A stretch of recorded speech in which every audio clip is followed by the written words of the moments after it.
Hello, YouTube J Bob, the video game slob, coming back at you with another mail day, pickups, all that kind of stuff, limited run games, red art games, eBay. We'll start right here at Goodwill. So every now and then I'll hit a Goodwill up, not very often, as you've heard me say before. Look at that, whopping $2 with the tag still on it for the little fire guy, fire flower. So we'll take that. We featured these in a video here recently. But as well as a PSA 9 set, I had up for auction, like the next week, came a PSA 8 set.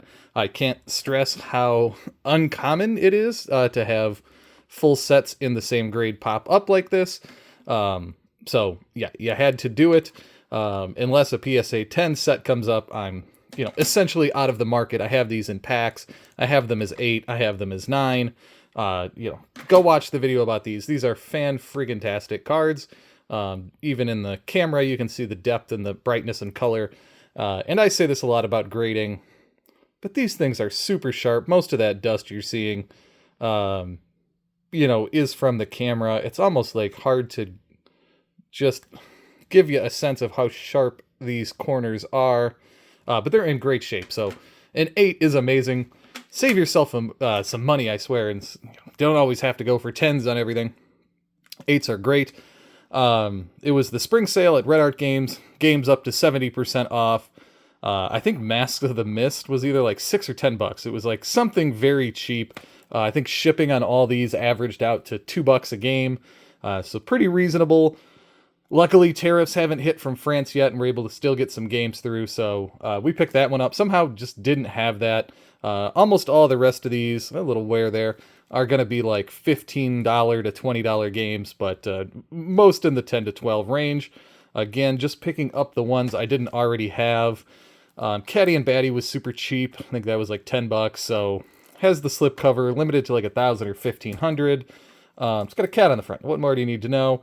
The Scaffold Into the Fray, picked up an extra copy for my buddy. This is now the third in the series on PS5, so although I had originally resisted it, it's like, okay, it's on clearance, it's half price.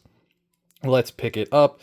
Sunsoft is back, collection of 3 games that all looked friggin' terrible that I'll never play. But it's a collector's game, collector's series, whatever, limited print, why not grab it? Nuclear Blaze, you know how I feel about firefighter games. I'm not big on platformers, but, it was finally on sale. It's like, okay, let's pick that up. Again, Z-Warp is a shoot 'em up. You've probably seen me buy a number of times. Anytime it drops back down to 10, I grab it. Same with Colt Canyon. Sofstar, they printed 999 of on the Xbox One, and I have picked up a bajillion of those. But I figured since it was cheap on other systems, might as well grab it for like $15 on PS4, PS5, and Switch, so now I have it for everything because it's a shoot 'em up.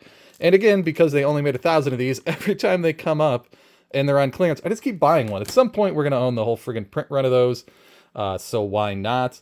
Again, Sunsoft is back with Euphoria 2. I just featured Euphoria as an ad for a game that we did not get in the United States on the NES out of a magazine in a previous episode here recently. But yeah, just one of those unusual games that I don't believe ever got a release stateside here with an ESRB on it, so just kind of breaking down and buying all those Xbox One games that are, they just don't make a ton of, and they're hard to find, so we had to grab those. Again, not a game that called to me, Halloween 2023, when it came out, but it's sort of a horror game, it's sort of janky, but it's got a slipcover, and it was like, limited to 1,000, 1,500, so it's finally on sale. So grab some copies for me and the boys. This was another one I just didn't own, and it's like, well, for $15, probably just grab a sealed copy of a limited print game, throw it on the pile. This was one of those games that I think was an RPG slash shoot 'em up slash Metroidvania of some kind. The description of it was just so very vague. But there was just something about the cover art that told me, I don't know, I think people in the future will want this. Jason, you should buy a couple copies of it. So we got some for me and the boys, and then an extra for my friend that's always collecting the shoot 'em ups with me, so we grabbed those.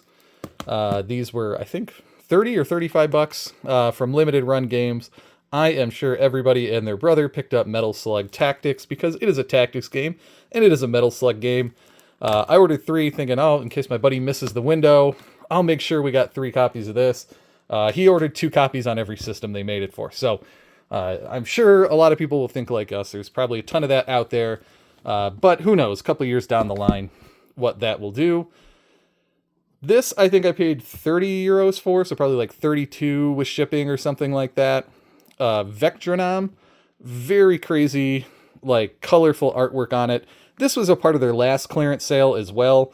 They only made 600 copies of this. But the last copy I got that was a Switch game that they did with the, as you can see, the size of it that has the original LP soundtrack as a double disc of it. They just look so great. They look so impressive in person. So when this came back up, I knew I had to grab it. Yeah, it's like a rhythm, almost like a platformer, so to speak. So I don't know, very cool. Just more a piece of graphic art than video game art for me, I guess. So happy to add that to the collection. The stock market was going crazy. I don't know if I even posted that video or not, but as things were hitting, I was like, yeah, I should go look at video games and see how my stocks of video games are. So we picked up 2 $10 copies of Mario Kart 8 off of eBay. It was like maybe $10.11 with shipping and tax all in for each of them. So $20 to that position. It was like $50 all in with all these. And then like $30 worth of Pokken tournaments.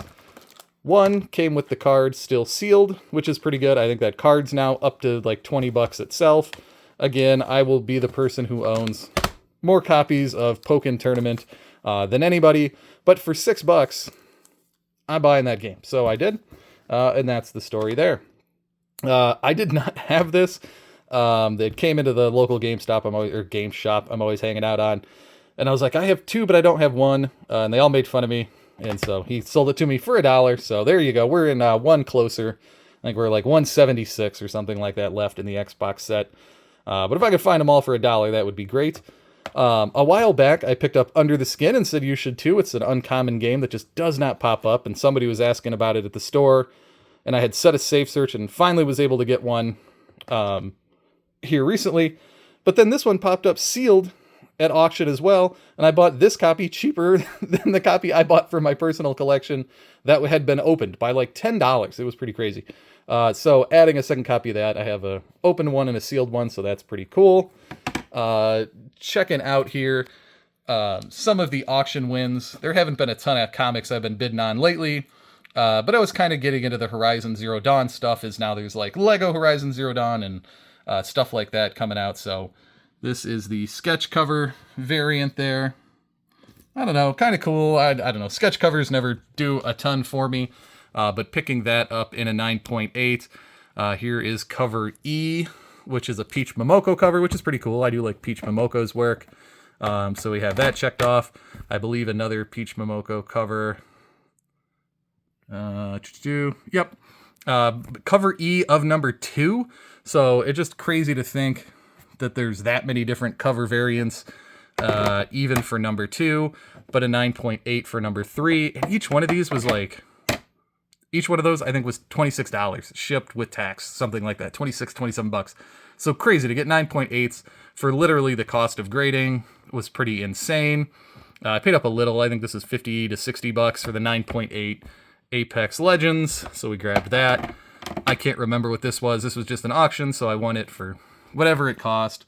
Assassin's Creed The Fall, the Target edition, which I imagine would have been harder to get a grade if it came off a Target shelf, not into like a comic store.